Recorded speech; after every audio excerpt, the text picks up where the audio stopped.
خانہ کعبہ کی تاریخ۔ حضرت آدم علیہ السلام بہشت سے زمین پر تشریف لائے تو بارگاہ الہی میں عرض کیا کہ خدایا، میں یہاں تو نہ ملائکہ کی تسبیح و تقریب سن سکتا ہوں، نہ کوئی عبادت گاہ دیکھتا ہوں۔ جہاں بھی ہے، جیسا بھی ہے، آسمان میں بیت المعمور دیکھتا تھا جس کے ارد گرد ملائکہ طواف کرتے تھے۔ جواب الہی آیا کہ جاؤ، جہاں ہم نشان بتائیں وہاں کعبہ بنا کر اس کے ارد گرد طواف بھی کر لو اور اس کی طرف نماز بھی ادا کرو۔ حضرت جبرائیل علیہ السلام ان کے رہبری کے لیے ان کے ساتھ چل پڑے اور انہیں وہاں لائے جہاں سے زمین بنی تھی، یعنی جس جگہ پر جھاگ پیدا ہوا تھا، اور پھر وہیں جھاگ پھیل کر پوری زمین بنی۔ حضرت جبرائیل علیہ السلام نے اپنا پر مار کر 7ویں زمین تک بنیاد ڈال دی، جس کو ملائکہ نے 5 پہاڑوں کے پتھروں سے بھرا کوہ لبنان، کوہ طور، کوہ جودی اور کوہ ہرا اور کوہ طور زیتا بنیاد کر نشان کے لیے چاروں طرف کی دیواریں اٹھا دی۔ اس طرف آدم علیہ السلام نماز پڑھتے رہے اور اس کا طواف بھی کرتے رہے۔ طوفان نوحی تک کعبہ اسی حالت میں رہا۔ اس وقت وہ عمارت تو آسمان پر اٹھا لی گئی اور یہ کعبہ کی جگہ اونچے ٹیلے کی طرح رہ گئی، مگر لوگ پھر بھی برکت کے لیے یہاں آتے تھے تو آ کر یہاں دعائیں مانگتے تھے۔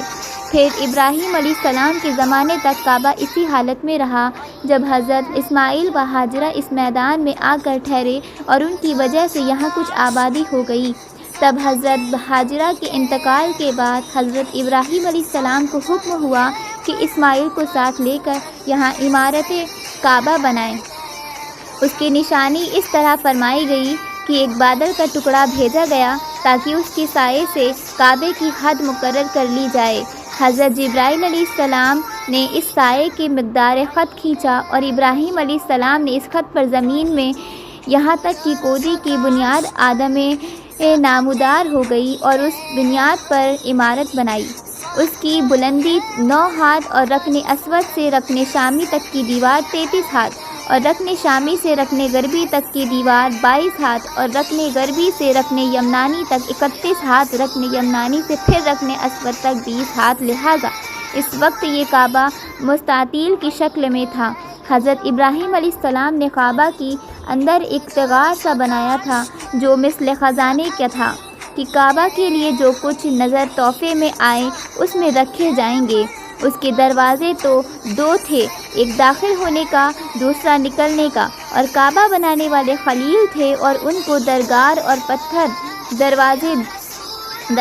پتھر اٹھا کر دینے والے اسماعیل علیہ السلام، اور اس عمارت میں 3 پہاڑوں کے پتھر لگائے گئے۔ حضرت ابراہیم علیہ السلام سے پہلے کسی نے یہاں عمارت نہ بنائی تھی، مگر آپ کے بعد کئی دفعہ اس کی تعمیر و مرمت ہوئی اور اسی حالت میں کی وجہ سے یہاں کوئی تبدیلی بھی ہوئی، مثلاً اس کی اونچائی دگنی کر دی گئی، دروازہ 2 کی بجائے 1 اور کا رقبہ بھی کم کر دیا گیا، لیکن بعد میں پھر اسے پرانے رقبے میں تعمیر کر دیا گیا۔ یہ تھی ہمارے کعبہ کی تعمیر کی تاریخ کہ جس وقت ہمارے کعبہ کی تعمیر کی گئی تھی اس وقت سے لے کر ابھی تک کی جو بھی حال ہے اس کو یہاں پر میں نے بیان کیا ہے۔ آپ سبھی کو شاید میری یہ ویڈیو پسند آئے، so please like, share and comment and subscribe my channel. اللہ حافظ۔